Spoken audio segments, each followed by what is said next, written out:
Իսկ արդար է, որ նախարարները 7 միլիոնով պարգևատրում է, բայց թոշակառուի համար 10,000 դրամ է առանձնացրել։ Շատ անարդար է։ Պարգևավճարը ստանում է այն մարդը, որ աշխատանքի մեջ այդքան արդյունք է բերում։ Բայց եթե նախարարները երկրին ոչ մի արդյունք չեն տվել, առաջներում էլ են տալիս։ Բանվորին տալիս էին պարգևավճար, որովհետև նա գերակատարում էր իր պլանները, նա գերակատարում էր իր աշխատանքը։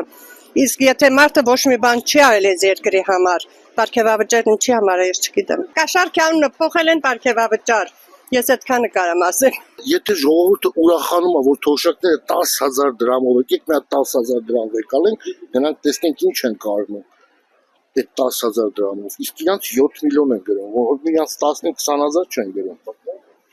Արդարություն, ինչ արդարության մասին է խոսքը։ Դա ճիշտ չի։ Այնքան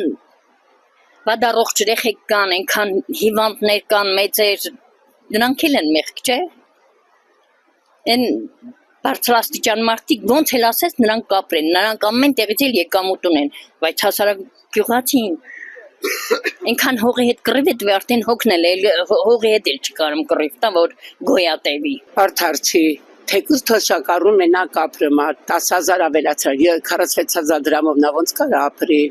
ոնց կարա, որ ամեն ինչ թանկ է։ Կարա լավ գործաններ բացի, կարա աշխատատեղեր բացի, մարդիկ աշխատեն, իջևան թե տեղ չկա, որ մարդիկ աշխատեն,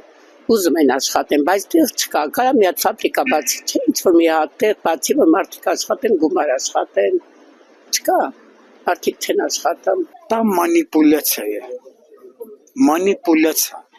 մարդկանց աչքերը թոզ են փչում, մի միլիոնը տալիս է պատգամավորին պարգևավճար, որպես ինչ, պատճառ չկա, պատճառն է, որ իրեն թիկունքը պահեն, իրեն շրջապատը պահեն, բայց 10,000 առնվազն թոշակը պիտի համապատասխանի ընտանեկան զամբյուղի կարողությամբ,